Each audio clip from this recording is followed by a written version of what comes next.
That was the Director of National Intelligence, Dan Coats. I spoke about this earlier with the Republican Senator John Barrasso. It was before we'd had the statement from Jim Comey, by the way. Senator Barrasso, the defense chiefs in their testimony this morning are saying to senators they don't want to say effectively whether President Trump suggested that they should get the FBI investigation into links with Russia dropped. Shouldn't they be telling the American public that?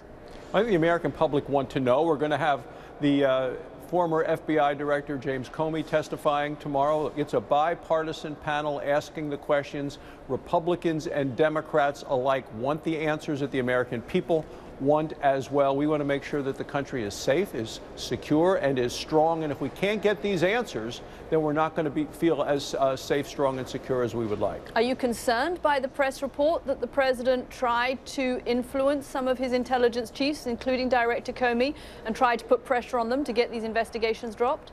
Well, we're going to hear from former Director Comey tomorrow, and I think what's important is the content of what he tells us, as well as the context and the tone from what he tells us and what he tells us that the president told him. That's what the people want to know, and I think we're not going to rest. Certainly this bipartisan select committee is not going to rest until we get all of the answers specifically related to Russia.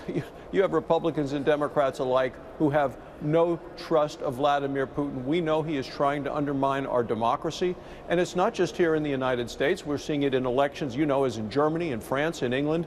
So he is not to be trusted. We need answers. Senator, you've been a staunch supporter of the president's, but when you look at what is coming out of the White House in form of presidential tweets over the course of the last week, are you concerned about the way this president is managing the White House, managing relations with some of America's closest allies, for example? Well, there's a lot of work to be done in Congress, and I think the tweeting detracts from what we're trying to do in terms of jobs, the economy, in terms of overall national security, in terms of the types of things we're trying to do with infrastructure, with health care. Right, but as you say, it's almost impossible for Congress to get any of those things done. There haven't been the bills passed on tax reform or infrastructure or jobs that you would have liked to have seen, and that's partly because of the chaos coming out of the White House. You have defended the president in the past. Would you urge the president right now to change the way that he is running this country and running his relations with Congress and his allies? What I've visited with the president about in the past is that he is most successful when he's focused on the things that the American people are focused on, which is jobs, which is the economy, which is our national security.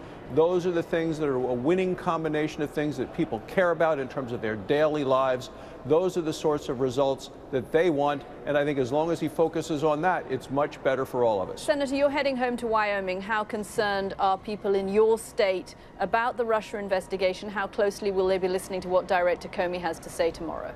People are focused on getting their own lives under control in terms of jobs, getting food on the table, getting the kids off to school, and having good jobs. Certainly the concern with Russia is real. It is all around the country.